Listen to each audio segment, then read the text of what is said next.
오늘 우리에게 주신 말씀은 누가복음 24장 13절부터 32절까지의 말씀입니다.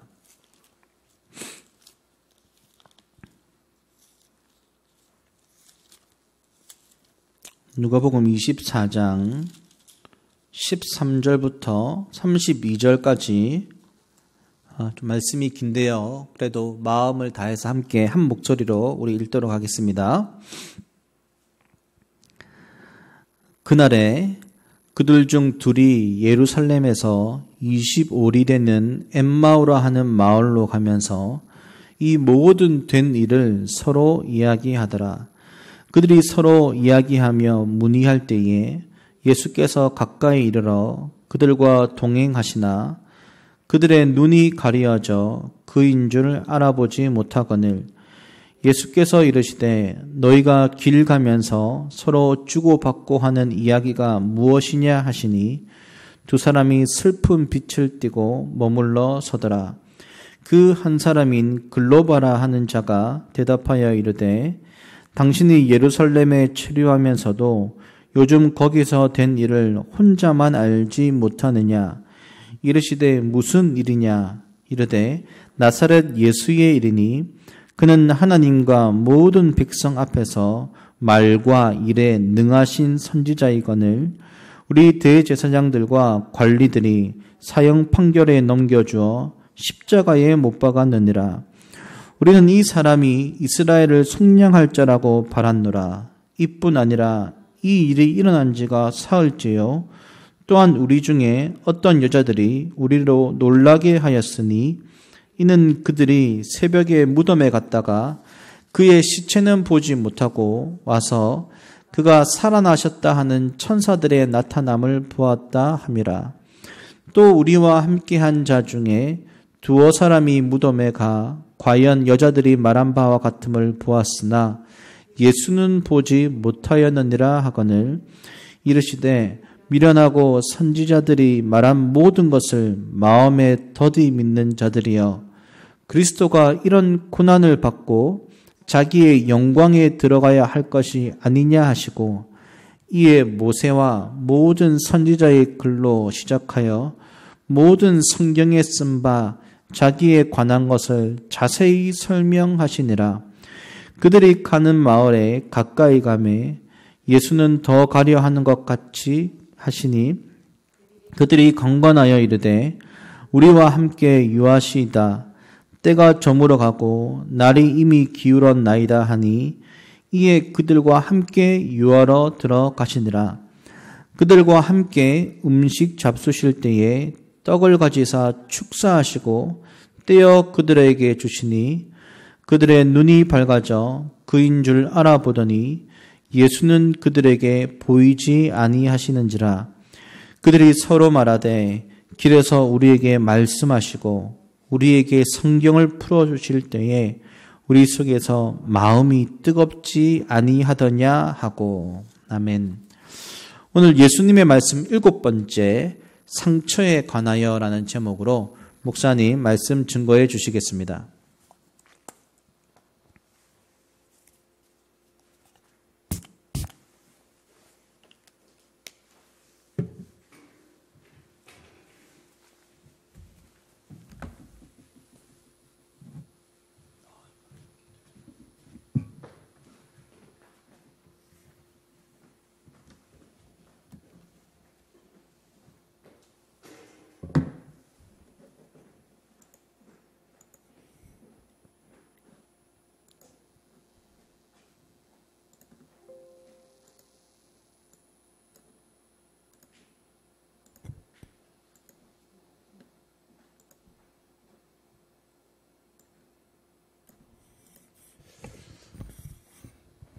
여러분 반갑습니다. 햇살은 따뜻하고 아침 저녁으로 또 온도와 또 바람은 시원한 너무 좋은 계절입니다. 코로나라는 또 쉽지 않은 상황들이 있지만 또 삶에 크고 작은 많은 일들이 있지만 그럼에도 불구하고 또 우리에게 한결같은 계절이 찾아왔는데요. 오늘도 우리의 상황을 넘어선 또 주님의 위로와 또 힘을 얻는 예배가 되기를 기대합니다. 우리 기도하고 말씀 전하겠습니다. 사랑의 주님 감사합니다. 오늘도 우리 지체들이 함께 모여 예배합니다. 주께서 이 말씀을 우리에게 주실 때에 또 듣고 위로받고 또 격려받고 힘을 얻어야 할 이들이 있어서 주께서 우리 공동체에 이 말씀을 주셨다고 생각합니다. 성령 하나님께서 각 사람에게 말씀하여 주시고 또 말씀에 반응케 하시며 그래서 그들이 또 이 땅 가운데 하나님의 백성으로 살아가는 예배 되도록 인도하여 주옵소서. 예수님 이름으로 기도합니다. 아멘. 오늘 저와 여러분이 함께 나눌 말씀의 제목은 상처에 관하여입니다. 이 말씀은 지금 제가 원수 사랑에 대한 말씀을 4번 전했는데 원수 사랑과 용서의 또 연속 선상에서 전해지는 말씀입니다. 그래서 오늘 본문까지 따라왔고요. 그래서 원수 사랑과 용서에 있어서 꼭 우리가 한번 짚고 넘어가야 할 상처의 문제에 관해서 함께 이야기하겠습니다. 우리는 모두 아픕니다. 어떤 사람은 아픈 것이 보이고 어떤 사람은 안 보일 뿐입니다. 누구는 더 아프고 누구는 덜 아플 뿐입니다. 이것은 언제나 그랬습니다. 하나님께서 세워놓으신 삶의 질서가 인간의 죄 때문에 깨어진 후로 인간은 누구나 크고 작은 아픔을 겪으며 살아가게 되었습니다. 아픔과 슬픔 그리고 상실과 고통은 인생살이라는 꾸러미 안에 넣을 수도 있고 뺄 수도 있는 선택사항이 아닙니다. 이것은 필수 요소가 되었습니다. 깨어진 세상에서 상처난 인간들이 서로 부대끼며 살아가는 것이 인생이기에 우리는 그것을 받아들여야 합니다. 새하늘과 새 땅이 임하여 우리 모두가 변화되기 전까지 이 상황은 변하지 않을 것입니다. 아니 시대가 흐를수록 상황은 더욱 심각해지고 있다는 것을 우리는 느낍니다. 전통적으로 인간의 생존을 위협하던 질병들은 하나 둘씩 점령되어 가고 있지만 그러나 마음의 질병은 더욱 심해지고 있습니다.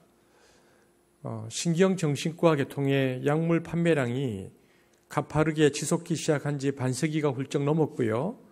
그 속도는 더욱더 가팔라지고 있습니다. 약물 중에서 소비가 가장 가파르게 치솟고 있는 것이 항우울제입니다. 여기에는 여러 가지 이유가 있습니다. 첫 번째 가장 큰 이유는 개인주의화된 생활 패턴입니다. 과거에는 바깥에서 상처받고 집에 들어오면 그걸 그대로 품고 있을 수가 없었습니다. 왜냐하면 대가족이 좁은 공간에 모여 살았기 때문에 누군가는 그 문제를 알아차리고 그래서 누군가는 그 상처를 어루만져 주었습니다. 하지만 지금은 다 각기 홀로 살고 있습니다. 가족과 함께 산다 해도 각자 제 일에 바빠서 서로의 얼굴 표정을 읽을 여유가 없습니다. 그러다 보니 상처를 각자가 품어 안을 수밖에 없고 품어 안은 상처는 속에서 골마가는 것입니다. 게다가 오늘 우리가 누리는 기술 문명은 우리의 마음의 질병을 더욱더 심각하게 만듭니다. 스마트폰을 비롯한 현대 기술 문명의 발전은 인간으로 하여금 자신의 내면을 돌아보지 못하게끔 우리의 눈과 관심을 끊임없이 외부로 돌리게 만듭니다. 지금 태어나는 아이들은 그냥 두면 죽는 순간까지 스마트폰의 작은 화면에 눈을 붙이고 살 것입니다. 스마트폰으로 인해서 우리가 말하는 ADHD, 주의력 결핍 및 과잉 행동 장애가 계속 증가하고 있다는 통계가 있습니다. 이처럼 내면을 돌아볼 여유 없이 외부의 것들에 붙들려 살게 만드는 것이 현대 문명입니다. 그뿐입니까? 오늘날 우리 사회는 성공과 성취를 향해 질주하도록 우리를 몰아세웁니다. 조금만 더라는 잡을 수 없는 목표를 향해서 어릴 때부터 숨이 차도록 달리게 만듭니다. 많은 사람의 관심을 모았던 스카이 캐슬이라는 드라마가 그 단면을 우리에게 고스란히 보여주었습니다. 요즘 우리가 뉴스를 보면 OECD라는 그런 단어를 많이 듣게 되어지는데, OECD 국가라고 하면 경제적으로 어느 수준 이상에 이르러서 국민 대다수가 먹고 살만한 나라들을 가리킵니다. 그런데 그 국가들 중에서 자살률 1위가 우리나라입니다. 우리나라의 경우 한 해 하루 평균 37.5명이 자살을 합니다. 다른 식으로 표현하면 40분마다 한 명이 자살로 생을 마감한다는 뜻입니다. 교통사고 사망자가 하루 평균 10.3명인 것을 감안하면 엄청난 수입니다. 10대, 20대, 30대의 경우는 사망 원인 1위가 자살입니다. 그리고 지난 몇 년 동안 70대와 80대의 자살률이 급증했습니다. 생각해 보면 너무나 끔찍한 일입니다. 70년을 살았지만 버티지 못하고 자살을 하는 것입니다. 무엇보다 심각한 문제는 10대 자살률이 해마다 놀라운 속도로 증가하고 있다는 것입니다. 이렇듯 마음의 질병은 죽음을 부를 만큼 심각한 데다 그만큼 마음의 건강을 위협하는 요소들도 너무나 다양하게 발생하고 있습니다. 그래서 우울증을 현대판 흑사병이라고 부릅니다.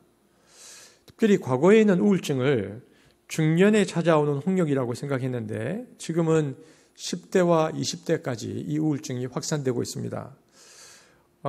조울증, 그리고 정신분열증, 또 공황장애 같은 말들은 이제 우리에게 너무 흔한 단어가 되었습니다.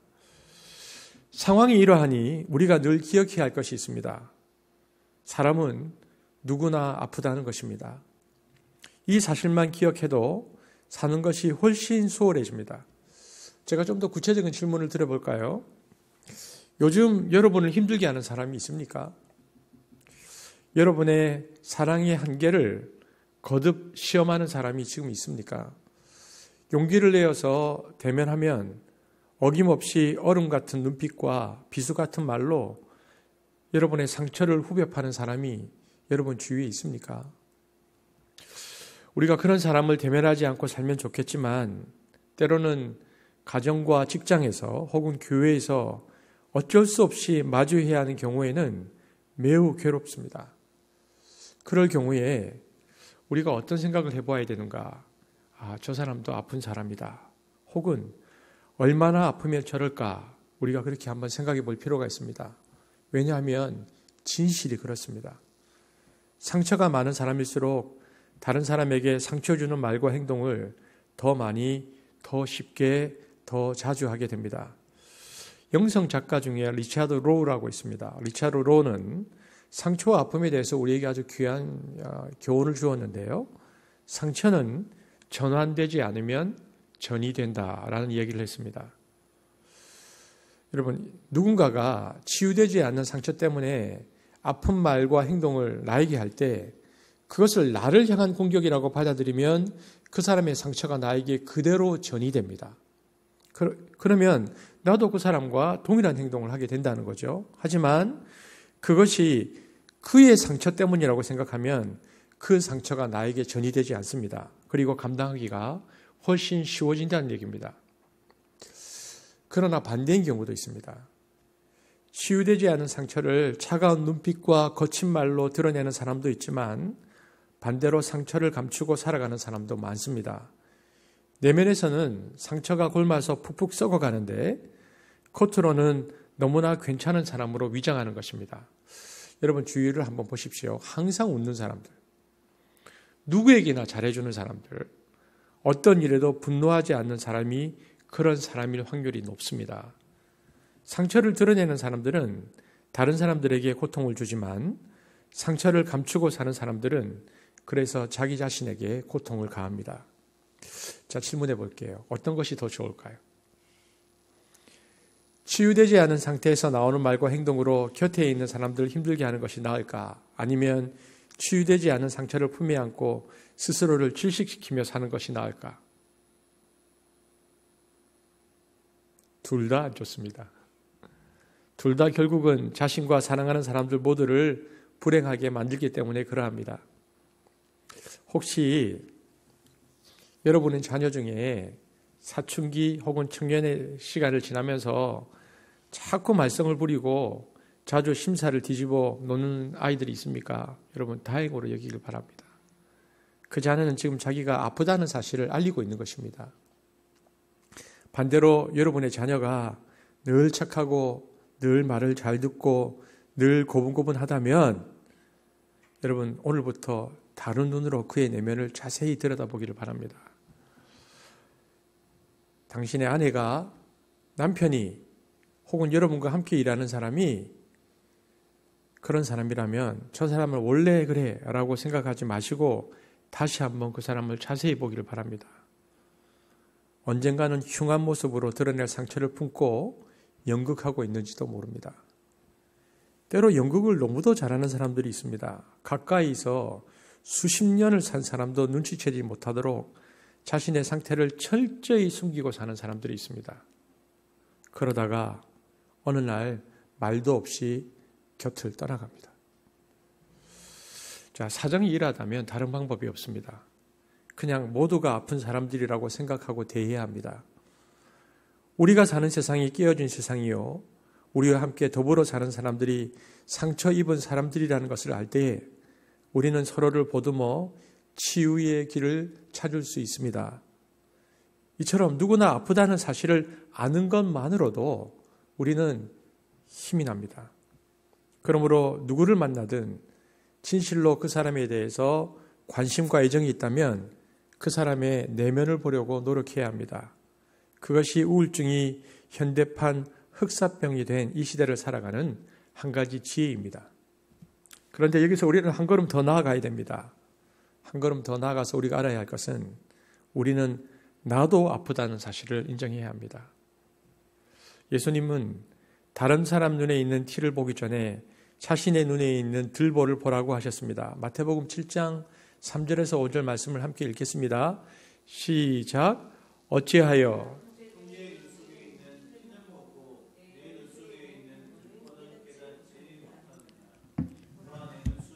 들보가 있는데 어찌하여 형제에게 말하기를 나로 내 눈 속에 있는 티를 빼게 하라 하겠느냐. 외식하는 자여 먼저 내 눈 속에서 들보를 빼어라.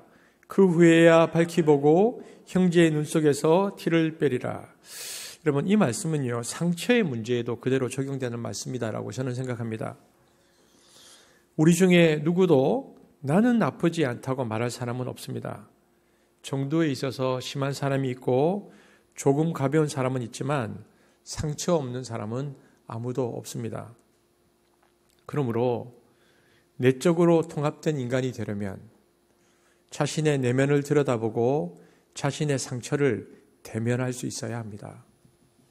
그래야만 다른 사람들에게서 받는 상처에 대처할 수 있고 더 나아가서 상처 입은 사람들을 도와줄 수 있습니다.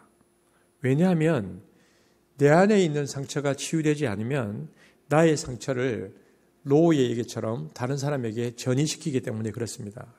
특별히 무서운 것은요, 가정의 경우는 상처를 대물림합니다. 그런데 현실의 문제는 무엇인가? 상처가 깊을수록 그것을 대면하기가 두려워진다는 것입니다. 상처가 만들어내는 나쁜 말과 행동을 자신도 받아들일 수 없습니다. 그렇게 살고 싶지 않습니다. 그러나 정말 그러고 싶지 않지만 거듭 그렇게 말하고 행동하여 사랑하는 사람들을 아프게 하고 주변으로부터 고립되는 자신들을 계속해서 자신을 바라보면서 정말 그렇게 하고 싶지 않지만 그렇게 하는 자신을 바라보면서 반복해서 좌절하는 것입니다. 사실 우리 자신도 그 문제를 해결하려면 자신의 내면에 있는 괴물을 대면해야 한다는 사실을 잘 알고 있습니다. 그러나 그런 괴물이 자신의 안에 있다는 사실을 인정하고 싶지도 않고요. 그 괴물과 싸워 이길 자신도 없습니다. 그래서 때로는 우리가 선택하는 것이 중독으로, 때로는 폭언으로, 때로는 폭행으로 도피해버립니다. 그리고 때로는 해서는 안 될 불행한 선택을 하는 것입니다. 그렇습니다. 누구나 상처가 있습니다. 우리는 유한한 존재들이고 모두 상처 입은 존재들이기 때문에 그러합니다. 그러므로 나는 이미 깨어진 존재라는 것, 그리고 앞으로 얼마든지 깨어질 수 있는 존재라는 것을 인정해야 합니다. 그리고 깨어지는 것, 넘어지는 것, 실패하는 것, 상실하는 것을 두려워하지 말아야 합니다. 왜냐하면 그것은 나만 당하는 것이 아니기 때문입니다. 여러분, 이것이 인생입니다. 나의 인생 보따리에 무엇이 들어있는지 나는 알지 못합니다. 하지만 분명한 것이 있습니다. 나도 아플 수 있다는 사실입니다. 나도 상처받을 수 있고 나에게도 상상하지 못했던 사고가 일어날 수 있습니다. 내 자녀에게도 그런 일이 발생할 수 있습니다. 물론 우리는 그런 아픔과 고통을 피하고 살기를 소망하고 때로 기도합니다. 할 수 있는 대로는 그렇게 힘써야 합니다. 그러나 고통에 예외는 없습니다. 인생은 공평합니다. 그래서 예수님은 십자가에 달려 돌아가시기 전에 이렇게 말씀하셨습니다. 요한복음 16장 33절 말씀인데요. 다 함께 읽겠습니다. 시작. 세상에서는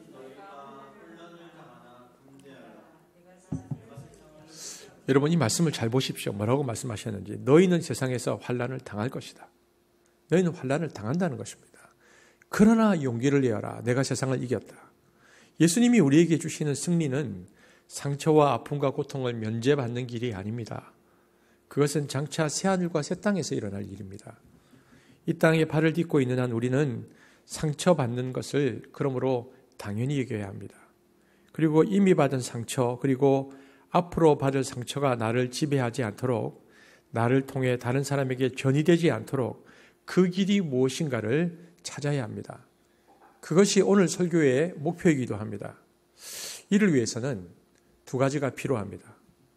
첫째는 자신의 상처에 대해서 정직해지는 것입니다. 여러분, 치유되지 않는 상처를 다시 대면하는 것은 심히 고통스러운 일입니다.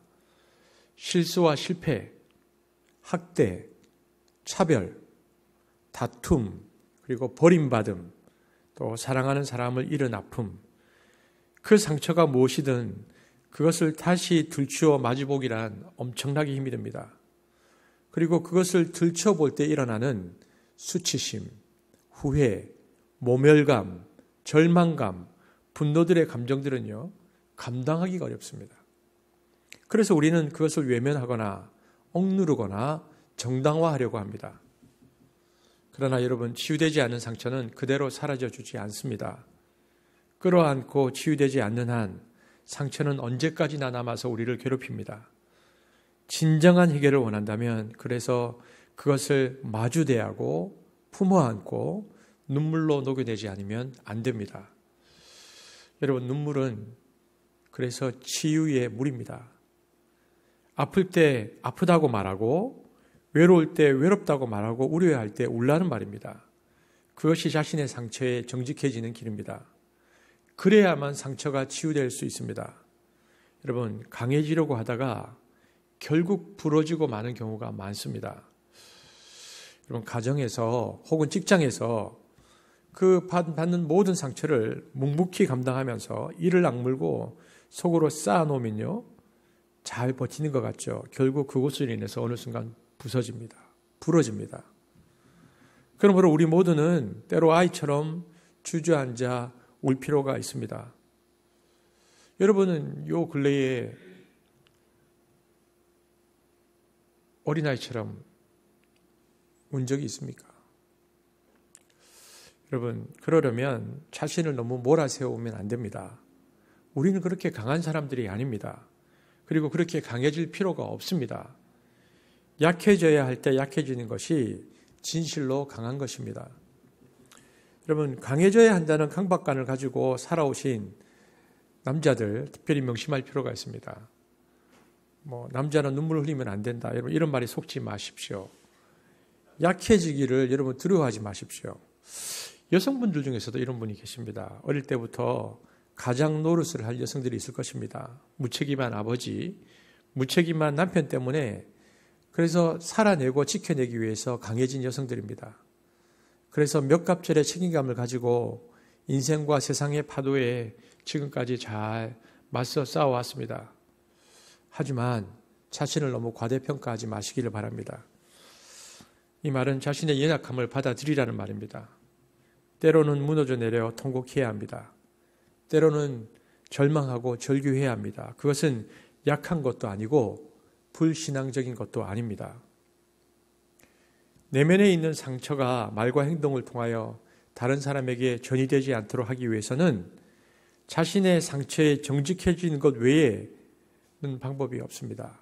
그러므로 우리는 그 상처를 외면하지 말고 그대로 정직하게 봐야 합니다. 우리가 해야 할 또 다른 한 가지 일들이 있습니다. 그것은 우리의 상처를 정직하게 대면할 뿐만 아니라 하나님 앞에 내어놓는 것입니다. 하나님 앞에 드러낸다는 말은 기도한다는 얘기죠. 이것은 어려움을 당하여 하나님 앞에 나아가서 우리의 마음을 쏟아 놓으라는 이야기입니다. 정직하게 있는 그대로 마음에 있는 감정들을 하나님께 쏟아 놓으라는 뜻입니다. 하나님은 우리가 기도할 때에 우리가 우리의 감정에 정직해지기를 원하십니다.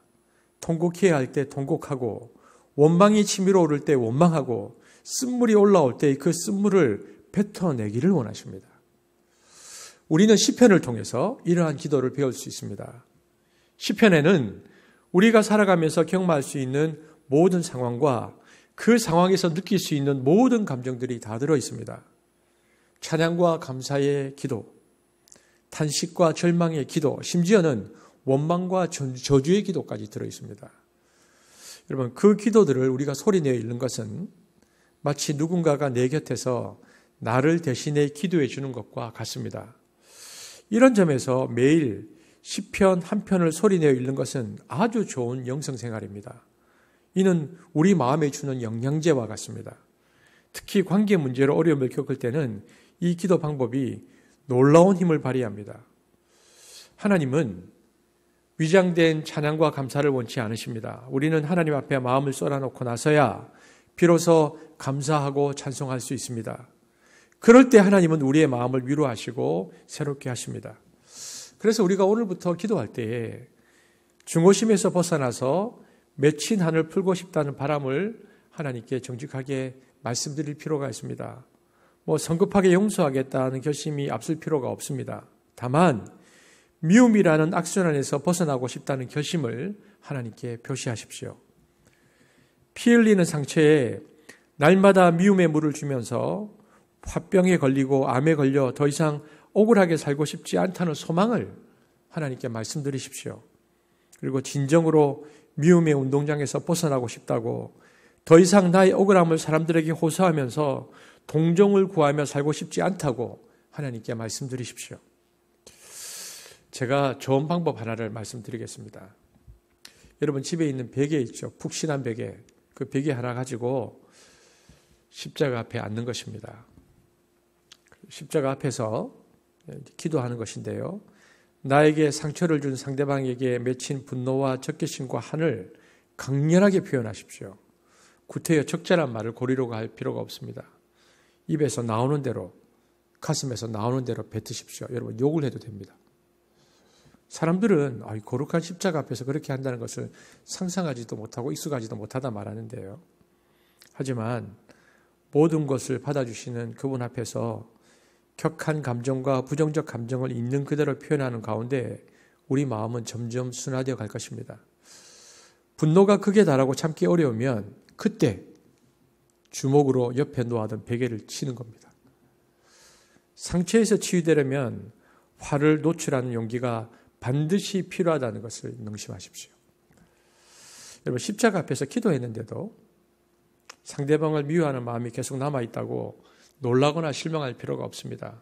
기도 몇 번으로 모든 것이 용서되고 마음의 평화가 찾아주기를 바란다면 무척 순진하고 비현실적인 바람일 것입니다. 여러분 제가 그림 한 장을 보여드리겠습니다.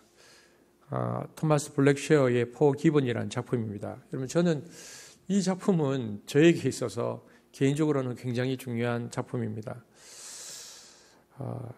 지금도 제가 젊지만 지금보다 훨씬 더 젊은 날 저는 몇 년 동안 이 그림에서 벗어나지 못했습니다. 깊은 상처와 분노로 인해서 망치와 못은 들었지만 내려칠 용기조차 없어서 지칠 대로 지친 나의 모습을 제가 이 그림에서 보았기 때문입니다.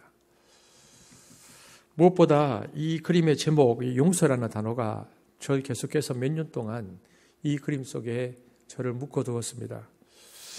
그런데 감사한 것은 그러다 어느 날, 정확하게 말하면 한참의 시간이 지난 후에 뒤에서 날 붙들고 계시는 주님이 보이기 시작했습니다. 그리고 이 그림 앞에서 제가 많은 부분 치유와 자유를 경험했습니다. 여러분, 맺힌 한을 푸는 데는 시간이 필요합니다. 상처가 아플수록 더 그렇습니다. 그래서 그 상처로 더 이상 영향을 받지 않는다고 생각될 때까지 실망하지 말고 계속 베개를 품어 안고 기도를 하십시오. 여러분, 치유는 과정입니다. 한순간에 끝나거나 완성되는 것이 아닙니다. 치유와 회복은 평생의 과정입니다. 상처가 하룻밤 사이에 깊어진 것이 아니라면 치유 또한 그렇지 않겠습니까? 그러다 보면 언젠가는 예전보다 훨씬 더 상처에서 자유로워진 자신을 발견하게 될 것입니다. 그리고요, 그 과정 중에 우리가 하나님께 물어야 할 중요한 한 가지가 있습니다. 그게 뭐냐? 어찌하여입니다. 예수님께서도 하나님 아버지께 어찌하여 나를 버리셨나이까 울부짖으셨다면 우리도 하나님 아버지께 우리의 상처와 아픔을 끌어안고 어찌하여 부를 수 있습니다. 예수께서 골고다 십자가에 위해서 울부짖으신 어찌하여는 그래서 우리의 모든 어찌하여를 대표하고 포함합니다. 피에르 볼프라고요, 영성신학자는 이런 말을 했습니다. 우리의 어찌하여라는 물음은 주님의 어찌하여를 통해 치유된다. 그러므로 내 인생에 어찌하여의 의문을 던지게 한 그 상처를 준 사건 속에 우리가 해야 될 일은 예수님을 초대하는 것입니다. 그 이유는 과거의 상처에서 치유되기 위해서입니다. 이것은 오늘 저와 여러분이 본 본문 엠마오로 가는 제자들에게 하신 것처럼 우리한테도 예수님께서 그 일들을 행해 주시기를 원하는 마음으로 그 사건 속에 예수님을 초청하는 것입니다. 오늘 본문에 보면 그들은 함께 걸어가면서 예루살렘에서 일어났었던 모든 일에 대하여 서로 이야기하고 있었습니다. 누가복음 24장 14절입니다. 함께 읽겠습니다. 시작. 이 모든 일을 서로 이야기하더라. 이 표현은요, 15절에 다시 한번 등장하는데 함께 읽겠습니다. 시작. 그들이 서로 이야기하며, 15절의 동사 서로 이야기하며의 원뜻은요, 어떤 뜻이냐면 매우 열띤 토론과 논쟁의 성격을 가지고 있습니다. 그러니까 격렬하게 얘기했다는 것입니다. 이는 그들은 슬픔에 잠겨 있었지만 주님에 관한 이야기를 중단할 수 없었음을 이야기합니다. 즉 그들은 어찌하여를 반복하고 있었습니다. 어찌하여.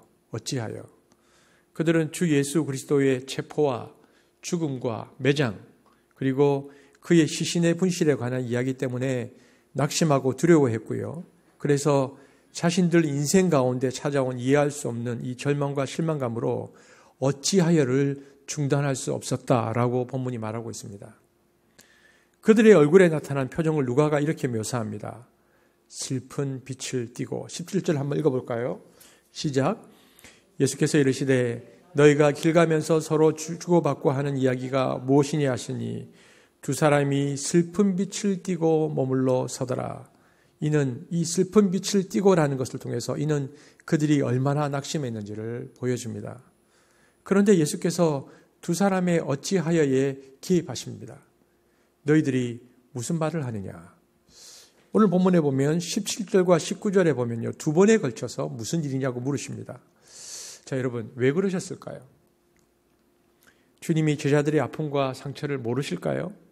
알고 계십니다. 꿰뚫고 계십니다. 그 사람이 어디에서 상처받고 계신지 알고 계십니다. 남편, 아내, 가족, 돈, 부모, 직장 동료, 인생에서의 깊은 좌절의 원인을 주님은 다 알고 계십니다. 그런데도 가까이 오셔서 물어보십니다. 무슨 일이냐? 이유가 무엇일까요? 이유는 우리가 우리 인생의 길 가운데 멈출 수 없었던 어찌하여의 가장 깊은 부분을 드러내시기 위해서입니다. 즉 우리가 우리 스스로가 어찌하여라고는 입으로 내뱉지만 그러나 내면의 깊은 부분에서 꼭꼭 숨겨두고 대면하기를 싫어했던 바로 그 상처에 우리가 대면하기를 원하시기를 원하는 마음으로 우리에게 어찌하여 그 질문의 중심 속에 다가오시는 것입니다. 그런데 우리가 이 본문에서 주목해야 하는 부분이 있습니다. 이 두 제자는요, 이상하게도 예수님 앞에서 자신들의 그 깊은 문제들을 드러내기 시작했다는 것입니다. 그런데 그것도 한번 드러내기 시작하니까 아주 길게 말하기 시작합니다. 우리가 이 부분을 세번역으로, 표준 세번역으로 한번 같이 읽어보겠습니다. 표준 세번역으로 읽으면 훨씬 이야기가 쉬운데, 그런데 여러분 제가 한번 읽어드리겠습니다. 여러분 한번 보십시오. 예수께서 그들에게 물으셨다. 무슨 일입니까? 그들이 예수께 말하였다. 나사렛 예수와 관련된 일입니다. 그는 하나님과 모든 백성 앞에서 행동과 말씀에 힘이 있는 예언자이셨습니다. 그런데 우리의 대제사장들과 지도자들이 그를 법정에 넘겨주어서 사형 선고를 받게 하고 십자가에 못 박아 죽였습니다. 우리는 그분이야말로 이스라엘을 구원하실 분이라는 것을 알고서 그에게 소망을 걸고 있었던 것입니다. 그뿐만 아니라 그런 일이 있은 지 벌써 사흘이 되었는데 우리 가운데서 몇몇 여자가 우리를 놀라게 하였습니다. 그들은 새벽에 무덤에 갔다가 그의 시신을 찾지 못하고 돌아와서 말하기를 천사들의 환상을 보았다고 하였습니다. 천사들이 예수가 살아계시다고 말했다는 것입니다.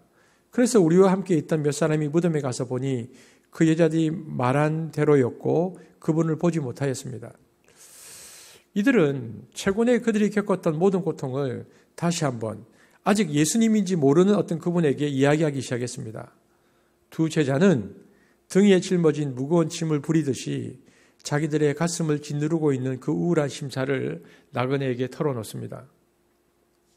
자기들이 예수라는 나사렛 사람에게 걸었던 기대, 그와 함께 지내면서 맛보았던 감격과 희망, 그리고 그의 비극적인 최후, 그로 말미암아 자기들에게 찾아온 절망의 어둠, 그리고 예수를 따르던 여인들이 전해준 빈 무덤 이야기까지 그들이 지금 주저리 말하고 있습니다. 여러분, 지금 이들이 하고 있는 행동이 무엇입니까? 이들이 무엇을 하고 있습니까? 그들은 그들 인생의 깊은 좌절과 아픔을 가져다준 그 사건, 그래서 어찌하여를 중단할 수 없었던 그 사건 속에 지금 예수님을 초대하고 있는 것입니다. 하지만 우리는 알고 있습니다. 누군가 우리에게 아픔을 물어오는 것은 감사한 일이지만 아이러니하게도 그 일들을 다시 한번 말하면서 그 말함이 우리를 짓누르게 하고 힘들게 할 때가 더 많다는 것을 우리는 압니다. 그러나 이 본문에서 우리가 주목해야 되는 것은 그럼에도 불구하고 오늘 우리가 우리의 이야기를 주님께 깊고 길게 할 수 있게 되어지기를 하나님은 원하신다는 것입니다. 우리가 주님 앞에서 이렇게 기도하고 말하며 울 수 있다는 것은 큰 축복입니다. 왜냐하면 주님이 우리의 깊은 부분을 들여다보기 시작하시면 우리는 그분 앞에서 마침내 울 수 있기 때문에 그러합니다. 주님께서 우리의 깊은 부분들을 어루만지고 계신다는 증거가 바로 우리의 눈물입니다. 예수님께서 그들에게 해주신 말씀이 무엇이었습니까? 그분이 들려주신 말씀은 그들이 모든 희망을 걸었던 예수, 죽어 무덤에 묻히신 그 예수가 살아계시다는 것이었습니다. 그러자 최근에 자기가 겪었던 일에 돌연 하늘의 빛이 스며드는 것을 두 제자가 느끼기 시작했습니다. 예수님의 죽음은 그냥 죽음이 아니라 오히려 희망의 시작일 수 있음을 알아차렸을 때에 그들은 어느덧 엠마오에 도착했다고 본문이 말합니다. 32절 말씀을 함께 읽겠습니다. 시작. 그들이 서로 말하되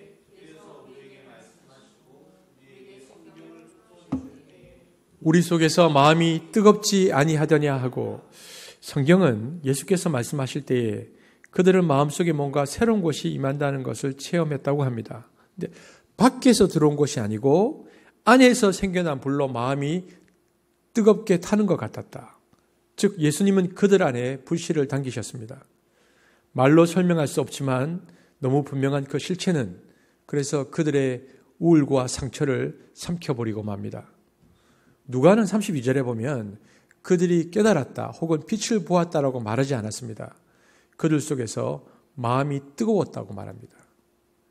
불타는 마음은요. 그래서 그들의 우울을 다 태워버리고 두 제자에게 전혀 새로운 것을 보여줍니다. 존재의 한가운데서 인간 실존의 중심에서 우울과 슬픔과 죽음을 무장해제시키시고 절망을 무력화시키는 것이 생겨났음을 마침내 그들은 보기 시작했습니다. 그러니까 단순히 새로운 관점, 새로운 삶의 환희, 새로운 자신감의 차원이 아니었습니다. 완전한 새로움의 영적인 삶이 그들에게 시작되었다라고 오늘 본문이 말해주고 있습니다. 이렇게 어찌하여의 사건과 현장 속에 주님을 초대함으로 상처의 기억을 치유하기 위해 우리는 예수님과 함께 마음을 나누어야 합니다. 즉 예수님의 눈으로 우리의 과거 사건을 바라보아야 한다는 것입니다. 이것이 기도의 현장 속에서 일어나는 일들입니다. 엠마오 도상의 그 일들은 우리가 베개를 가지고 하나님 앞에 정직하게 섰을 때에 우리의 기도의 깊은 곳에서 일어나는 영적인 모든 상황들을 우리에게 말해주는 것입니다. 이렇듯 우리는 스스로의 감정에 정직해야 하고요. 하나님 앞에 자신의 감정을 정직하게 말씀드릴 필요가 있습니다. 그리고 더 나아가서 우리는 이제는 스스로의 감정에 정직하고 하나님께 말씀드릴 뿐만 아니라 우리의 상처를 내어놓고 이제는 다른 사람들과 함께 이야기할 수 있어야 합니다. 왜냐하면 우리 마음은 상처를 담을 수 있는 용량이 제한되어 있습니다. 마음이 받아들일 수 있는 용량을 넘어서면 화산처럼 폭발하거나 생명을 질식시킵니다. 그러므로 이제는 상처를 내어놓고 다른 사람과 이야기할 수 있어야 합니다. 그런데 여러분, 자신의 상처를 꺼내 보이는 것은 참으로 두려운 일입니다. 왜냐하면 그 이야기를 꺼내면 사람들의 가십거리가 될 수도 있고요. 엉뚱한 오해와 비난을 받을 수도 있습니다. 하지만 그것이 두려워 숨기는 한 그 상처는 절대 치유되지 않습니다. 두렵지만 치유를 위해 용기를 내어 믿을 만한 사람에게 먼저 꺼내 보아야 합니다. 거기까지 가야만 상처가 치유될 수 있고 상처를 전이시키지 않을 수 있습니다. 하지만 다른 사람들의 입이 무서워서 자신의 상처가 알려질까 두려워 쉬쉬하며 사시는 분들이 의외로 우리 주변에 많은데요. 왜냐하면 상처는 되게 우리 자신이 부끄러워 여기는 것들이거든요. 좀 구체적으로 들어가 볼까요? 자녀가 겪는 우울증이나 조울증 같은 정신질환, 또 마음의 질병 때문에 발생하는 중독 혹은 자살이 가장 대표적인 예입니다. 자녀가 성소수자의 경우에는 더더욱 그렇겠죠. 특히 성공적인 인생을 살아본 분들이 이런 일을 만나면 도무지 받아들이지 못하고 그렇게 다른 사람에게 알려지는 것을 죽기보다 두려워합니다. 왜냐하면 이들은 체면에 목숨을 걸고 살았기 때문에 그러합니다. 말이 나왔으니 하는 말인데 우울증 때문에 스스로 목숨을 취하는 경우 이것은 아파서 죽었다고 말하는 것이 정확한 표현입니다. 우울증이 깊어져서 스스로 목숨을 끊는 것은 암으로 투병하다가 죽는 것과 본질상 다르지 않습니다. 자녀가 암에 걸려 세상을 떠났을 때 수치스럽게 생각하지 않는 것처럼 우울증으로 스스로 목숨을 끊는 경우도 수치로 생각하지 말아야 합니다. 우울증이 깊어지면 이런 생각이 들거든요. 자신에게 몰두하다가 제일 마지막에 나만 없어지면 돼라는 생각이 강하게 그 사람을 사로잡습니다. 그런 상황에 이르면 정상적인 판단을 하기가 어렵죠. 제가 자살을 두둔하려고 하는 말이 아닙니다. 자살은 남겨진 가족에게 평생 지워지지 않는 아픔을 남깁니다. 그렇게 결코 해서는 안 될 일입니다. 하지만 우울증이 깊어진 상태에서는 그런 판단을 할 수가 없습니다. 그러니 그 단계에 이르기 전에 누군가 그 마음을 알아보고 그 유혹에서 건져 주어야 합니다. 하지만 그런 기회를 얻지 못하고 불행한 선택을 하는 경우가 있습니다. 그럴 경우 그 죽음을 비난해서는 안 됩니다. 그것을 흉이나 수치라고 여기서도 안 됩니다. 남이 알까 두려워하지 말아야 합니다. 자랑할 것은 아니지만 고백하지 못할 일도 아닙니다. 여러분, 자신의 상처를 다른 사람에게 털어놓는다는 것은 우리가 일반적으로 생각하는 것처럼 실로 위험한 일입니다. 하지만 상처를 마음에 쌓아두는 것이 훨씬 더 위험한 일입니다. 마음에 쌓아둔 상처는 나의 삶을 폭발시키고 질식시켜 버립니다. 그러므로 지혜로운 방법으로 자신의 상처와 아픔을 썰어낼 방법을 찾아야 합니다. 어떻게 해야 할까요? 그것은 먼저 누군가 믿을 만한 사람을 찾아 자신의 이야기를 나누는 것으로 시작할 수 있습니다. 여기서 말하는 믿을 만한 사람이라 함은 우선 성숙한 믿음의 사람을 가리킵니다. 여기서 말하는 근데 그 믿음이 교리적인 믿음이나 형식적인 믿음이 아니고 하나님과의 살아있는 관계 안에 사는 사람입니다. 또한 타인을 향한 사랑이 많고 인간에 대한 이해가 깊은 사람이면 좋습니다. 과묵함도 매우 중요한 덕목입니다. 여러분 주위에 그런 사람이 있습니까? 그런 사람이 배우자라면 제일 좋습니다. 근데 배우자가 아니더라도 친구나 교우 가운데 그런 사람이 한둘은 있어야 합니다. 여러분, 깊은 상처를 나눌 사람 하나 없다면 지금이라도 그런 진지한 사귐을 여러분 한번 시작해 보면 좋겠습니다. 그런데 당장에 그런 사람이 없다면 어떻게 해야 할까요? 그때는 일기를 쓰거나 글을 쓰므로 마음의 상처를 토해낼 수 있습니다. 하지만 가장 좋은 것은 마음을 열어 대화할 수 있는 영적 친구를 찾는 것일 것입니다. 아울러서 상처가 특별히 뿌리가 깊다면 전문가, 즉 정신과 의사나 상담 전문가의 도움을 받는 일에 주저할 필요가 없습니다. 전문가의 도움을 받으면 자신의 상처를 더 잘 이해할 수 있고 그 상처를 치유하는 과정에서 유익한 도움을 얻을 수 있습니다. 우리 교회도 상담센터가 있는데요. 가까이 있다는 것이 참 감사합니다. 여러분, 상처가 깊으면 여러분 치유 과정에서요. 보통 사람들은 이해할 수 없는 일들을 그리고 행동과 말들을 하게 됩니다. 자신도 왜 이렇게 하는지 몰라. 이럴 경우에는 전문가의 치료가 큰 도움이 됩니다. 깊은 상처일수록 대면하기를 꺼리게 되고 상처의 지배력이 강할수록 그것을 치유하려는 노력은 방해를 받는데요. 그래서 심리치료를 받는 분들이 이구동성으로 말하는 게 있는데 제일 중요한 것은 치료받고자 하는 본인의 의지가 가장 중요하다는 겁니다. 왜냐하면 상처받은 마음 안에는 그것을 그대로 품고 살려는 욕망이 있기 때문에 그래서 그 욕망이 그냥 그것을 안으로 그 사람을 자꾸 잡아당기기 때문입니다. 그래서 본인이 끝내 치료받기를 원치 않으면 제 아무리 뛰어난 전문가라도 어쩔 수 없습니다. 그러므로 스스로 자신을 잘 살펴 상처 치유를 방해하는 마음을 극복하려고 노력해야 되는데요. 이때는 전문가가 도움이 많이 됩니다. 그런 점에서 우리가 생각해 보면 신실한 믿음의 공동체가 어느 때보다도 더 중요하고 절실해졌습니다. 교회는 믿음의 형제 자매들이 지속적으로 모여서 자신의 상처를 내어놓고 서로 기도해주며 품어주는 것입니다. 우리가 다시 조금씩 대면 예배로 모이고 있습니다. 그죠? 터에 있는 형제 자매들을 오랜만에 직접 보기 시작했습니다.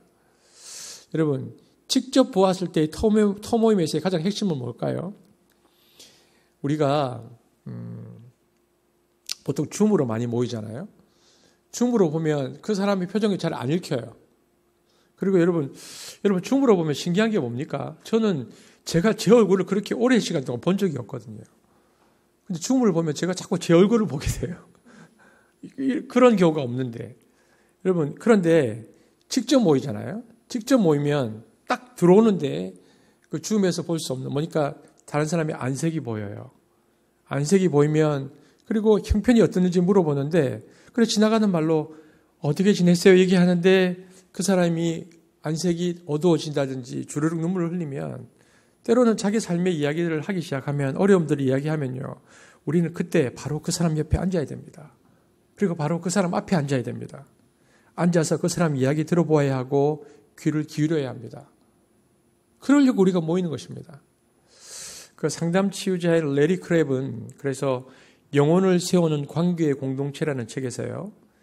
내적 치유를 위한 가장 강력한 힘은 진실한 믿음의 공동체에 있다라고 말했습니다. 그래서 굉장히 중요합니다. 교회가 조직과 제도가 아니라 진실하고 진정한 믿음의 공동체가 될 때에 그 안에서 강력한 치유의 역사가 일어난다는 것입니다. 저는 이 일들이 여러분의 터 안에서 일어나기를 축복합니다. 그런데 불행하게도 오늘의 교회는 상처를 치유하는 곳이 아니라 더 많은 상처를 겪게 만드는 곳이 되어버리기도 했습니다. 또한 상처를 내려놓을 수 있는 안식처가 아니라 더 두꺼운 가면을 쓰고 위장을 해야 하는 곳이 때로는 되어버렸습니다. 인생 여정에서 깊은 상처를 입었을 때에 교회를 찾아야 하는데 그런 상황에서 오히려 교회를 멀리하게 되어지는 경우도 있습니다. 교회가 본질을 잃어버렸다는 뜻입니다. 그러므로 우리가 회복하고 집중해야 하는 것은 서로에게 귀 기울이며 함께 울고 함께 웃을 수 있는 진실한 믿음의 공동체가 되는 것입니다. 제가 다시 한번 말씀드립니다. 우리가 회복하고 지금 집중해야 하는 것은 서로에게 귀를 기울이고 함께 울고 함께 웃을 수 있는 진실한 믿음의 공동체가 되는 것입니다. 이런 점에서 본다면 오늘의 교회들은 하나님이 믿음의 공동체에게 부여하신 치유의 기능을 상담가나 치유 전문가에게 아웃소싱하고 있는 셈입니다. 조금 전 이야기했지만 내적 치유를 위해서는 상담가도 필요하고 치유 전문가도 필요합니다. 그러나 그보다 더 중요한 것은 교회가 믿음의 공동체로 회복되어지는 것입니다. 진정한 인격적 사귐이 일어나도록 하는 것입니다. 그것이 오늘의 교회가 회복해야 할 가장 중요한 본질인 것입니다. 무엇보다 가장 중요한 것은 치유를 온전케 하는 은혜의 필요성입니다. 왜냐하면 하나님의 은혜를 입을 때 상처는 비로소 온전히 치유되기 때문에 그러합니다. 상처는 믿음을 뿌리채 흔들지만 동시에 하나님의 임재와 은혜를 가장 진하게 경험할 수 있는 곳이기도 합니다. 로마서 5장 20절 한번 읽어볼까요? 로마서 5장 20절인데 읽겠습니다. 시작. 죄가 많은 곳에 은혜가 더욱 넘치게 되었습니다. 저는 이 바울의 말씀을 빌려 표현하자면 상처가 많은 곳에 은혜가 더욱 넘친다라고 말할 수 있겠습니다. 여러분, 상처 치유에 있어서 제가 지금까지 말했던 것처럼 스스로 그 상처를 대면하는 것도 중요하고요. 감정을 진실하게 기도로 털어놓는 것도 중요하고 믿음의 공동체 안에서 함께 나누는 것도 중요하지만 어쩌면 이 모든 것은 준비 단계에 불과합니다. 왜냐하면 용기를 내어서 상처를 대면하고 보듬어 안고 씨름하는 것만으로는 자동적으로 치유가 일어나지 않기 때문입니다. 신뢰하는 사람에게 눈물 콧물 흘리며 자신의 상처를 내보인다고 해서 자동적으로 치유가 일어나지 않습니다. 중요한 것은 그 모든 과정에 하나님의 은혜가 임해야 합니다. 성령의 그 부드러운 손길이 우리 마음을 만질 때에 비로소 상처는 아물기 시작합니다. 저는 오늘 이 영상으로 예배드리는 우리 사랑하는 지체들과 그리고 이 영상을 보는 분들에게 그 은혜가 지금 이 순간 우리에게 임하기를 기대합니다. 그러나 깨어진 세상에서 상처받는 사람들과 함께 살아가면서 이 모든 노력들을 하지 않은 채 자신을 그냥 되는 대로 내버려 두면 상처가 나를 만들게 됩니다. 상처가 나를 만들어가면 나의 생각과 말과 행동에 날카로운 칼날과 화살과 가시가 돋아나고 그것으로 사랑하는 사람들에게 내가 원치 않지만 고통을 지속적으로 주게 됩니다. 우리는 지금도 그것을 원치 않습니다. 그리고 하나님은 우리를 그렇게 만들지 않으셨습니다. 그분은 우리가 상처가 아니라 사랑에 의해서 만들어지기를 원하십니다. 그렇기 때문에 상처가 나를 만들어가지 않도록, 사랑이 나를 만들어가지 않도록, 그래서 이 상처를 치유하는 것은 신앙의 핵심적인 과제입니다. 헨리 나우에는 상처에 관한 중요한 책을 우리에게 남겼습니다. 그 책의 이름은 상처 입은 치유자입니다. 이 제목을 통해서 알 수 있는 것은 상처는 우리에게 넘어서라는 숙제를 남깁니다. 즉 고통을 넘고 두려움을 넘는 일이 있지만 그러나 그것을 넘어서면 우리는 상처 입은 치유자가 될 수 있습니다. 저는 이 말을 좀 고치고 싶은데요. 그런데 상처 입은 치유자가 아니고 우리가 넘어서서 치유받은 치유자가 되었으면 좋겠다라는 생각이 듭니다. 내 상처를 치료받아야만 다른 사람의 치유자가 될 수 있습니다. 그래야만 다른 사람을 치유하기 위해 받아야 할 상처를 감당할 수 있습니다. 하나님은 우리가 이 땅 가운데 살 때에 그래서 상처 입은 치유자가 되기를 원하십니다. 치유받은 치유자죠. 여러분, 오늘 예배를 드리면서 우리가 지금 원수 사랑과 용서에 대한 말씀을 쭉 따라오다가 이 말씀까지 왔는데요. 산상보온, 제가 이 용서에 대한 말씀이 끝나면 다시 산상보온으로 돌아갈 것입니다. 그런데 여러분, 제가 한번 질문해 보겠습니다. 여러분, 지금도 여러분 힘든 시간을 보내고 있습니까? 우리가 오늘 우리의 생각을 정돈해야 하는 것은, 그렇다면 내가 힘든 시간을 보내고 있는 것이 아니고 상처 입은 치유자로서의 열매 맺는 삶의 과정을 내가 지나고 있다는 것을 기억해야 합니다. 말씀을 맺겠습니다. 말씀의 첫 시작과 동일합니다. 우리 모두는 아픕니다. 당신도 아프고 나도 아픕니다. 아프지 않은 사람은 아무도 없습니다. 누구는 과거에 심하게 아팠습니다. 지금 아픈 사람도 있습니다. 과거에도 아프지 않았고 지금도 별로 아프지 않다면 여러분, 앞으로 아플 겁니다. 협박이 아닙니다. 삶의 진실이 그러합니다. 그러므로 주님 앞에서 자신의 실패를, 실수를, 수치를, 분노를, 아픔을, 후회를 우리는 다시 한번 정직하게 대면해야 합니다. 그리고 내 상처 이야기를 진실하고 진지하게 들어줄 사람을 찾아야 합니다. 거룩한 우정을 만들어가는 것이죠. 그리고 친구와 함께 상처를 나누고 하나님의 치유의 손길을 함께 구해야 합니다. 그리고 그러한 공동체 안에서 위로받고 회복되어야 합니다. 저는 다시 한번 말씀드리지만 터가 그러한 일들을 감당할 수 있을 것이라고 믿습니다. 그렇게 하여 위로부터 오는 은총을 입을 때에 상처는 비로소 아물기 시작할 것입니다. 이것이 우리가 받은 은혜가 우리를 통해 세상으로 흘러가게 하는 방법입니다. 저는 상처를 넘어선 치유자의 공동체가 되기를 바라고, 그래서 개인과 시대의 아픔을 치유하는 일에 한습이 쓰임받게 되어지기를 주님의 이름으로 축복합니다. 기도하시겠습니다. 사랑해 주님, 감사합니다. 오늘도 우리가 원수 사람과 용서의 말씀을 따라 본문을 쭉 따라오다 이 말씀까지 왔습니다. 주님, 그렇습니다. 원수 사랑과 용서 앞에 우리가 넘어야 할 또 하나는 이 상처라는 단어입니다. 오늘 우리가 이 상처를 정직하게 대면하기를 원하고 하나님께 말씀드리기를 원하고, 그리고 이야기를 나눌 영적 친구를 찾기를 원하고, 그리고 믿음의 공동체 안에서, 특별히 터 안에서 이러한 일들이 일어나기를 원하고, 무엇보다 그러한 일들로 우리가 행동하고 나눌 때에 성령 하나님의 은혜를 구합니다. 주님, 우리에게 그 일들을 허락하여 주셔서 우리가 치유받은 치유자로서 세상 가운데, 이 힘들고 어렵고 상처받은 세상 가운데 하나님의 은혜가 흘러가도록 하는 하나님의 귀한 도구로 쓰임받는 한습이 될 수 있도록 우리를 사용하여 주옵소서. 감사를 드리며 우리 구주 예수 그리스도의 이름으로 기도하였습니다. 아멘.